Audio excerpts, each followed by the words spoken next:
போகும்போது கீழே ஒரு ஸ்ரீரங்கத்தை பார்த்தா ரொம்ப அழகாக இருக்குது. நான் இங்கேயே இருக்கேன், இங்கேயே ஸ்தாபனம் பண்ணு, ஒன்றை நான் பார்த்துட்டே இருப்பேன்னு சொல்லிட்டு எல்லா கோவிலையும் ஜென்ரலாக நம்ம சாஸ்திரப்படி தெய்வங்கள்லாம் கிழக்கு நோக்கியோ மேற்கு நோக்கியோ தான் பார்ப்போம்.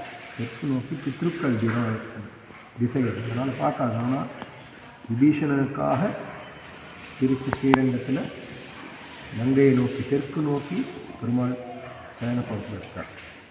இது 7வது அவதாரம்.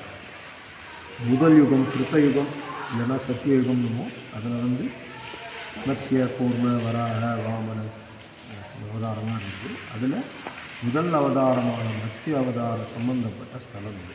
அதனால தான் இது முதல் யுகம் முதல் அவதாரம் அப்படின்றதுனால தான் இந்த ஊருக்கும் ஆதி திருவரங்கம்னு பேர், இவருக்கும் ஆதி ரங்கநாதர்னு பேர், பெரிய பெருமாள்னு பேர்.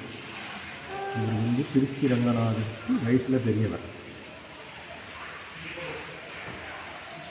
அந்த யுகத்தில் பிரம்மா படைப்பு தொழிலை பண்ணிட்டு இருக்கார். வேதங்களை வச்சுண்டு வேதங்களுடைய அறிவோட படைப்பு தொழிலை பண்ணிட்டு இருக்கும்போது சோமுக்கன்ற ஒரு அசுரன் அந்த வேதங்களை கடலுக்கு அடியில் போய் ஒழுங்கிட்டு வர்றார். அதனால் படைப்பு தொழில் இன்னும் போயிடுது. அதனால் பிரம்மா மற்றும் தேவர்கள் எல்லாரும் திருப்பார்த்தரங்களை போய் விஷ்ணு கிட்ட பிரார்த்தனை பண்ணுறார், வேதங்களை மீட்டுக்கொடுங்கன்னு. விஷ்ணுவும் கீழே இறங்கி மீன அவதாரம் மத்ஸ்ய அவதாரம் எடுத்து கடலுக்கு அடியில் போய் பல ஆயிரம் வருடம் அந்த அசுரனோட சண்டை போடுறாரு. ஏன்னா அவர் பலமான ரொம்ப பலமுடைய அசுரன். 9000 வருடம் சண்டை போட்டு அவனை வதம் பண்ணி அந்த வேதங்களை மீட்டு எடுத்துட்டுருக்கார். அதனால் ரொம்ப களைப்பாக வரார். அதனால் வந்த உடனே சயனக்கோலத்திலேயே இந்த 4 வேதங்களான ரிக்யது சாமவேதம் என்ற 4 வேதங்களை பிரம்மாவுக்கு உபதேசம் பண்ணுறார். அந்த பிரம்மாவுக்கு உபதேசம் பண்ண ஸ்தலம் தான் இந்த ஸ்தலம், பிரம்மோபதேச ஸ்தலம். அதனாலேயே இங்கே கல்வி ஸ்தலமாகவும் இல்லைன்னா டீச் பண்ணியிருக்காரு வேதப்படலாம். இது கல்வி ஸ்தலமாகவும் கருதப்படுகிறது. கீழே இங்கே வந்த பெருமாள் இந்த இடத்த பார்க்குறார். காடு, மலை சூழ்ந்த காடு, பக்கத்தில் நதி ஓடிட்டு பார்க்கறதுக்கு ரொம்ப அழகாக இருக்குது. இங்கேயே கொஞ்ச நாள் ஓய்வு எடுத்துக்கலாம் அப்படின்னு முடிவு பண்ணுறார். ஓய்வு எடுத்துக்க முடிவு பண்ணிவிட்டு அந்த டைமில் இங்கே சுரகேசரின்ற ஒரு மன்னனுக்கு குழந்தைகள் இல்லை. அதனால் நாரதர்கிட்ட போய் என்ன பண்ணுறது, யாகம் பண்ணணும் அதெல்லாம் கேட்க நாரதர் சொல்கிறார், பெருமாள் இங்கே தான் இருக்க, போய் பிரார்த்தனை பண்ணிட்டு தன்னுடைய மனைவியோடு பெருமாள் கிட்ட பிரார்த்தனை பண்ணிக்கிறான். அவனுக்கு 4 புத்திரர்கள் அருள் பாலிக்கிறார். அதனால் இந்த ஸ்தலம் புத்திரபாகிய ஸ்தலம். புராண ரீதியாகவே இதெல்லாம் காந்த புராணம் 18 புராணத்தில் ஒரு புராணமான காந்த புராணத்தில் உத்தர ரங்காத்மியம் அப்படின்னு சொல்லிட்டு பார்வதிக்கு சொல்கிற மாதிரி இந்த ஸ்தல புராணம் சொல்லப்பட்டிருக்கு. புராண ரீதியாக புத்திரபாகியம் இருந்தாலும் அது கூட சம்பந்தப்பட்ட திருமண பாக்கியம், வேலை பாக்கியம் எல்லாம் சேர்ந்துட்டு இந்த 3க்கும் இங்கே நிறைய பேர் வேண்டிட்டு மஞ்ச கயிறு கட்டிட்டு வேண்டுதல் முடிஞ்சதுனால காணிக்கை செலுத்துவாள். இது ரொம்ப விசேஷம். இந்த கோயில் இந்த 3 விஷயத்துக்கு ரொம்ப ரொம்ப விசேஷம். இது முதல் சம்பவம். 2வது சம்பவம், சந்திரன் அவனுக்கு மொத்தம் 27 மனைவிகள். 27 மனைவிகள் யாருன்னா நம்முடைய பிறந்த நட்சத்திரம். ஒரு மனைவியான ரோஹிணின்ற மனைவிகிட்ட மட்டும் ரொம்ப ஆசையாக இருக்கா. மற்ற மனைவிகளை உதாசீனப்படுத்துறதுனால மற்ற மனைவிகள்லாம் கோவப்பட்டு உங்களுடைய ஒளி போகப்படாது அப்படின்னு சொல்லி தங்களுடைய ஒளி போயிடுது. காந்த புராணம் படி தக்ஷன், அதாவது 27 நட்சத்திரங்களுடைய அப்பா தான் சாபம் கொடுத்ததாகவும் ஒரு கதை இருக்குது. ஆனால் இந்த ஸ்தல புராணம் படி இந்த 26 மனைவிகள் சாபம் கொடுத்ததாக கதை. அதனால் அவனோட ஒளி போயிடுறது. அவனும் நாரதர்கிட்ட போகிற. நாரதர் இந்த ஸ்தலத்துக்கு அனுப்புகிறார். இது வெளியே ஒரு குளம் இருக்குது. அந்த குளத்தில் இப்போ தண்ணீர் இல்லை. இந்த குளத்தங்கரையில் உட்காந்து தபம் பண்ணி பெருமாளை நோக்கி இழந்த தன்னுடைய ஒளியை பெற்றுக்கலாம். அதனாலேயே அந்த குளத்துக்கு சந்திர புஷ்கரணின்னு தான் பேர். ஏன்னா சந்திரன் தவம் பண்ண குளம். நம்முடைய மனசுக்கு தேவதை சந்திரன். அப்படிப்பட்ட மனசுக்கு தேவதையான சந்திரனுக்கு அருள் பாலித்ததுனால இந்த ஸ்தலத்தில் வர்றவாளுக்கு மன நிம்மதி கட்டாயம் கிடைக்கும். யாருக்காவது மன ரீதியான பிரச்சனைகள், டிஸ்டர்பன்ஸு, டிஃபிகல்ட்டிஸ்லாம் இருந்தால் இங்கே வந்தால் நிம்மதி கிடைக்கும்.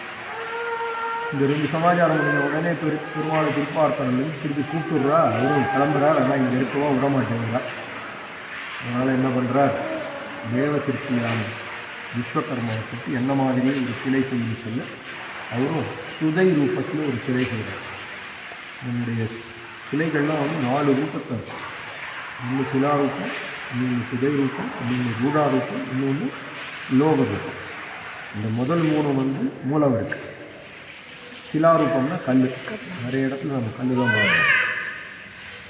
சுதை ரூபம்னா சுண்ணாம்பு ப்ளஸ் தைலம் இங்கே இருக்கிறது. அதனால தான் இவருக்கு வந்து அபிஷேகம் ஆராதனை கிடையாதுன்னு அது சுதை ரூபம். 3வது ரூடாரூபம். ரூடாரூபம்னா மரம், அத்திரிவரர், காஞ்சி அத்திவரதர், பூரி ஜெகநாத், இதெல்லாம் வந்து ரூடாரூபம், மரரூபம். இது 3 வந்து மூலவர் கட்சியில். 4வது லோகம் தான் எல்லா உற்சவரெல்லாம் லோகம். இந்த 4 ரூபத்தில் இவர் சுதை ரூபம்.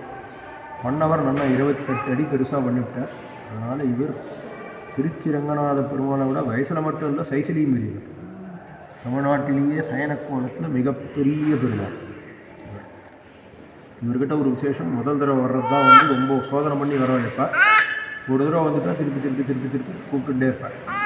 அதனால் ஒரு தடவை வந்தவா மறுபடியும் இங்கே வந்துட்டுருக்கு. அதிகம் இது இந்த கோவிலோட ஸ்தல புராணம். இந்த கோவிலுக்குன்னு சில சிறப்பம்சங்கள் என்ன அப்படின்னா, முதல் சிறப்பம்சம் கருடர் பக்கத்திலே உட்காந்து சேவை பண்ணுறார். திருச்சியில் அவர் போகனிஷ்டையில் இருக்கார். இங்கே போகனிஷ்டைனா மனைவிகள் 2 மனைவி. முதல் மனைவி ஸ்ரீதேவி தலையை மடியில் வச்சுருக்கா. 2வது மனைவி பூதேவி பாதங்களை மடியில் வச்சுருக்கா. கூட 100 பாதத்தை ஆதிசேஷன் மேலே வச்சுட்டு வலது கையை தன்னுடைய வாகனமான கருட வாகனம் பக்கத்துலேயே வச்சுருக்கார். அதனால் இது விசேஷம். போக சயனம், கருடர் பக்கத்திலே இருந்து கைங்கரியம் பண்ணுறது ஒரு விசேஷம். 2வது விசேஷம், இந்த க்ஷேத்திரத்துக்கு கிருஷ்ண ஆரண்ய க்ஷேத்திரம்னு பேர். ஆரண்யம்னா காடு. இந்த காட்டுக்கு ஓனர். ஏன்னா சப்சிக்வெண்ட்டாக அந்த துவாபர யுகத்தில் இங்கே கிருஷ்ணர் ஓனர் ஆகிட்டார். அதனால தான் அவர் க்ஷேத்திரபாலகராக மேலே நிற்க வச்சு மேற்பார்வை பண்ணிட்டு இருக்காரு. இங்கே எல்லாம் நடந்துட்டு இருக்காங்க. 3வது, எல்லா பெருமாள் கோவிலும் விஷ்ணு துர்க்கை தான் பெருமாளோட சிஸ்டர். அவங்க தான் வந்து ரட்சிக்கும் தேவதையாக இருப்பாள்.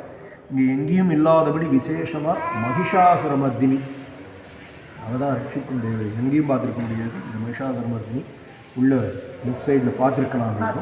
மகிஷாசுரமர்தினி. 4வது, எல்லா கோவிலையும் ஒரே ஒரு ஸ்தல விருட்சம் தான் இருக்கும். இங்கே 2 ஸ்தல விருட்சம். பெருமாளோட ஸ்தல விருட்சம் நிறைய இருக்குது. பொன்னமரம். இது தாயாரோட ஸ்தல விருட்சம் மகிழமரம். இந்த மகிழமரத்துக்கு பின்னால் இன்னொரு தாற்பயம் என்ன அப்படின்னா, இதே மகிழமரம் தான் திருவண்ணாமலை அண்ணாமலையாரோட ஸ்தல விருட்சமும். சிவனோட ஸ்தல விருட்சத்தை உள்ளே வச்சுட்டு தன்னோட ஸ்தல விருட்சத்தை வெளியே வச்சுட்டு நானும் சிவனும் ஒன்று அப்படின்றது சொல்லாமல் சொல்கிறது ஒரு தாற்பயம். இந்த கோவிலை கிட்டத்தட்ட 2000 வருடங்களுக்கு முன்னால் கட்ட ஆரம்பித்தா. ஆனால் கட்டி முடிக்க முடியும். சன்னிதானமாக தான் கட்டினேன். அதனால தான் இந்த கோவிலில் நேராக வழி இல்லை.